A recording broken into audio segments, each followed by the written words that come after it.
प्रेम से बोलिए स्वामी जी महाराज की जय, खलवा धाम की जय। बड़ी सौभाग्य की बात है कि आज हम लोग सिवान से चल करके अपने गुरुद्वार खलवा धाम पहुंच गए। अब महाराज जी का कृपा है। बाबा का और जितने लोग भी वीडियो देख रहे हैं सबसे अनुरोध है कि आप खलवा धाम के बारे में जानना चाहते हैं तो सत्संग खलवा यूट्यूब पर आप देखें। आप देख करके उनमें अनुभव होगा आपको कि हाँ सत्संग और खलवा धाम हमारे सदगुरु महाराज क्या है। प्रेम से बोलिए स्वामी जी महाराज की जय।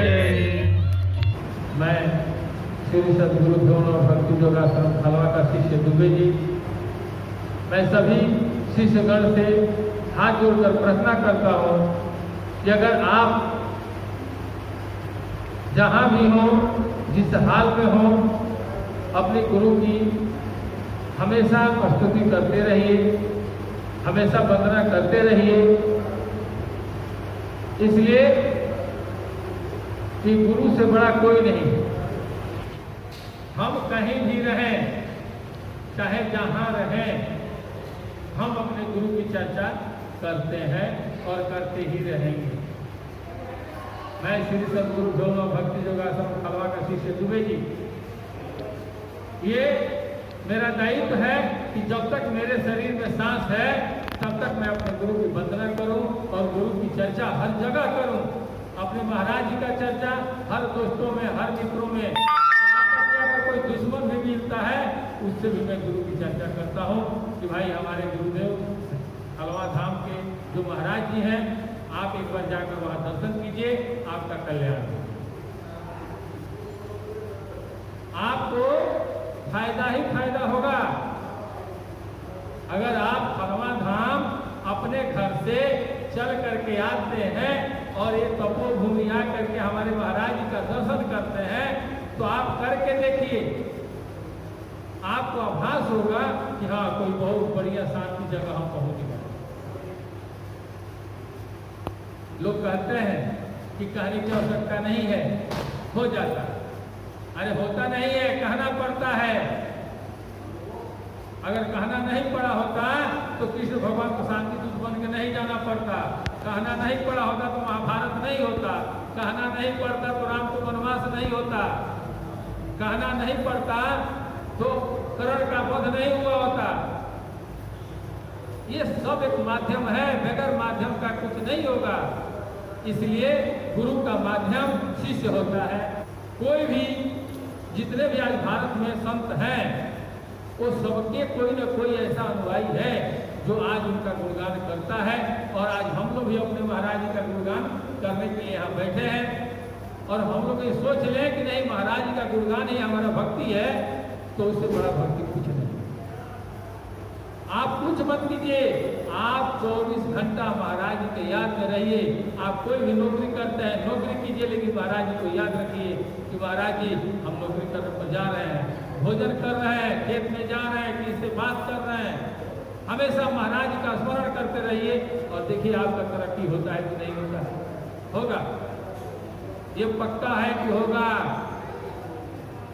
लेकिन समय पर अगर खाली याद करते हैं कि जब दुख हुआ, जब कहीं फंसे, जब कोई काम में बाधा पड़ा, अगर उस समय अपने मालिक को याद करते हैं तो मालिक भी बोलते हैं कि जब अच्छा समय था तो तू याद नहीं किया और आज बुरा समय आया है तो तू मुझे याद कर रहा है, इसलिए मेरे पास टाइम नहीं है।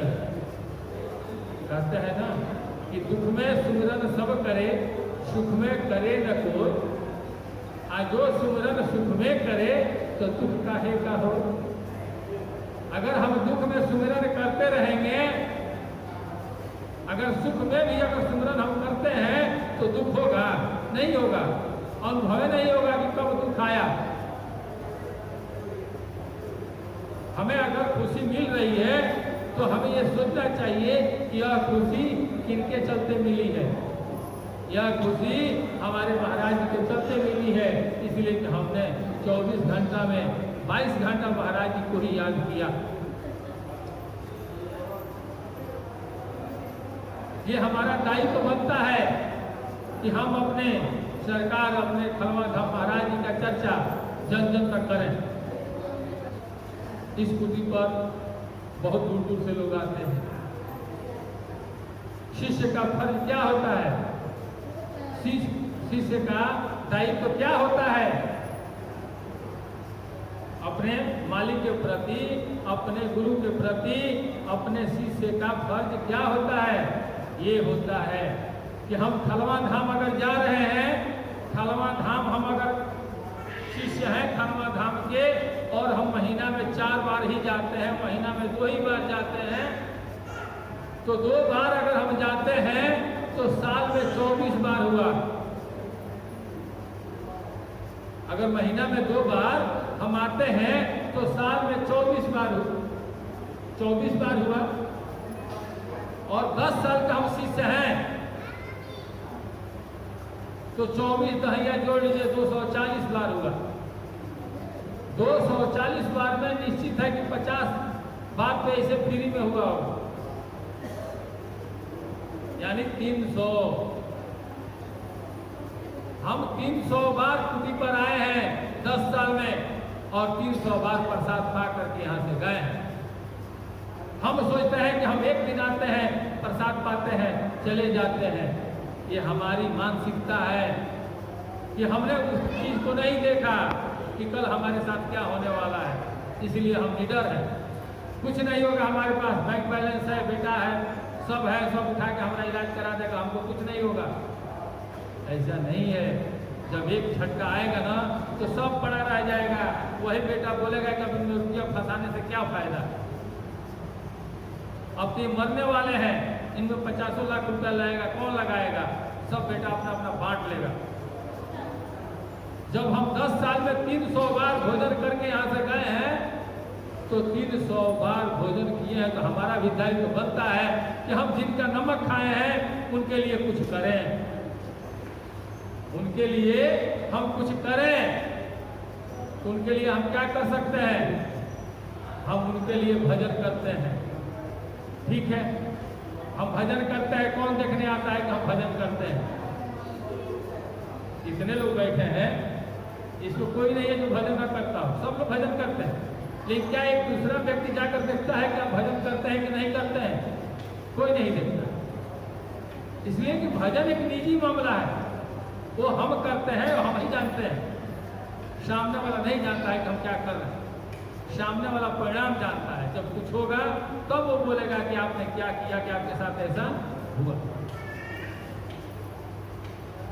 तो हमारा दायित्व तो बनता है कि अगर हम 300 बार खाए हैं कुटी का दाना, तो हम भी कम से कम महाराज जी को, और कुछ नहीं तो अपने गांव में, अपने दरवाजे पर कम से कम पूरे गांव को बिटोर करके कहें कि भैया आज हमारे महाराज जी का सत्संग होने जा रहा है।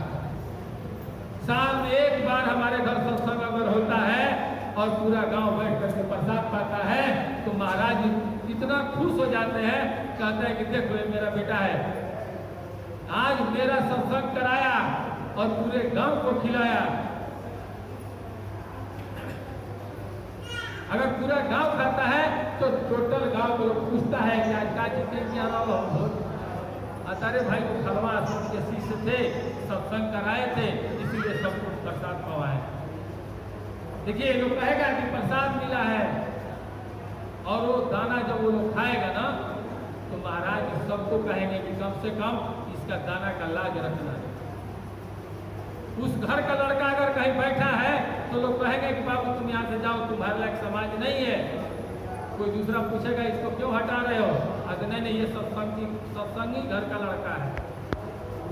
इसके पिता हर साल 1 बार भंडारा कराते हैं, खलवा आश्रम का शिष्य है, इनके बाबूजी शिष्य है, इनकी माँ शिष्य है, इनके घर में सारे लोग शिष्य हैं, इसलिए इस बच्चे को यहाँ बैठने लायक नहीं, ये लोग संत के शिष्य। लेकिन अगर हम एक को पैसा नहीं खर्चा करते हैं, हम कभी मालिक का सत्संग समाज में नहीं कराए, 100-200 लोगों के बीच में हमने नहीं कहा, तो मालिक भी तो कहेंगे ना कि बैंक में रखल कितना दिन खइबो, बैंक में रखा हुआ पैसा कितना दिन खाओगे? 1 लाख दिन तो खत्म हो जाएगा। कम से कम उसमें डालते रहो, डालते रहिएगा ना तो इंटरेस्ट मिलते रहेगा और खाते रहिए जीवन भर पेंशन के जैसा। सिर्फ ले लेना बहादुरी नहीं है, बहादुरी देना भी होता है। प्रेम से बोलिए स्वामी जी महाराज की जय, हलवा धाम की जय। प्रेम से बोलिए स्वामी जी महाराज की, खलवा धाम की। देखिए आज हम लोग कुटी का सफाई में लगे हैं और जय। और देखिए कितना हमारे माता बहन बेटी जितना है ये सारे लोग भीड़ गए हैं, हाथ पाँव से हम लोग साफ कर रहे हैं।